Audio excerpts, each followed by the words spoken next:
નમસ્કાર, આપ જોઈ રહ્યા છો નેશન પ્લસ ન્યૂઝ. હું છું હિરલ આપની સાથે. સાબરકાંઠા જિલ્લામાં રખડતા શ્વાનોનો આતંક દિન પ્રતિદિન વધી રહ્યો છે અને હવે તે જીવલેણ સાબિત થઈ રહ્યો છે. ઈડર તાલુકામાં બરવાવ ગામે આજે એક હૃદયદ્રાવક ઘટના બની છે, જેમાં રખડતા શ્વાનોના ટોળાએ 4 વર્ષના માસૂમ બાળક પર હિંસક હુમલો કર્યો હતો. સાબરકાંઠાના ઈડર પંથકમાં રખડતા શ્વાનો હવે માનવભક્ષી બની રહ્યા હોય તેવા દ્રશ્યો સામે આવે છે. બરવાવ ગામમાં રહેતા 4 વર્ષીય બાળક મનોજ ડાભી પર રખડતા શ્વાનોએ એકાએક હુમલો કરી દીધો હતો. શ્વાનોએ બાળકને શરીરના અનેક ભાગે બચકા ભરીને ગંભીર ઈજાઓ પહોંચાડી હતી. બાળકની ચીસાચીસ સાંભળી આસપાસના લોકો દોડી આવતા શ્વાનો ભાગ્યા હતા, પરંતુ ત્યાં સુધીમાં બાળક ગંભીર રીતે ઘાયલ થઈ ચૂક્યું હતું.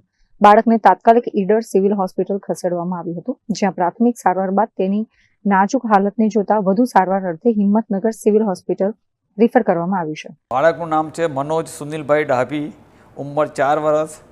બળવાવ ઈડર પાસેથી આ લોકોએ પ્રાથમિક સારવાર ઈડર સબ ડિસ્ટ્રિક્ટ હોસ્પિટલમાં લીધી અને વધુ સારવાર માટે હિંમતનગર સિવિલમાં મોકલી આપેલા છે. બાળકને શ્વાને ડૂચા ભરેલા છે શરીરમાં અલગ અલગ જગ્યાએ. માથામાં આગળના ભાગે 2 છે, પાછળના ભાગે 2 છે, જમણા હાથે 3 જગ્યાએ કરડેલ છે, ડાબા હાથે 2 જગ્યાએ કરડેલ છે અને સાથળના અને પગના ભાગે 3-3, 4-4 જગ્યાએ કરડેલું છે શ્વાન. અત્યારે અમારા સર્જરીના ડૉક્ટરો એને જોઈ રહ્યા છે અને એને જરૂરી જે ટ્રીટમેન્ટ છે એ આપી રહ્યા છે.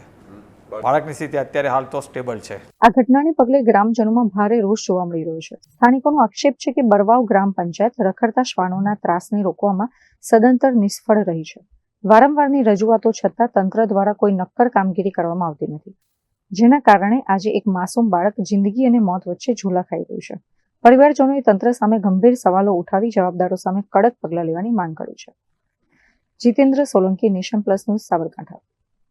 સમાચારોના સતત અપડેટ મેળવવા માટે અમારી નેશન પ્લસ ન્યૂઝની યુટ્યુબ ચેનલને સબસ્ક્રાઇબ કરો, બેલ આઇકન દબાવો અને જોડાયેલા રહો ફેસબુક, ઇન્સ્ટાગ્રામ અને ટ્વિટર પર.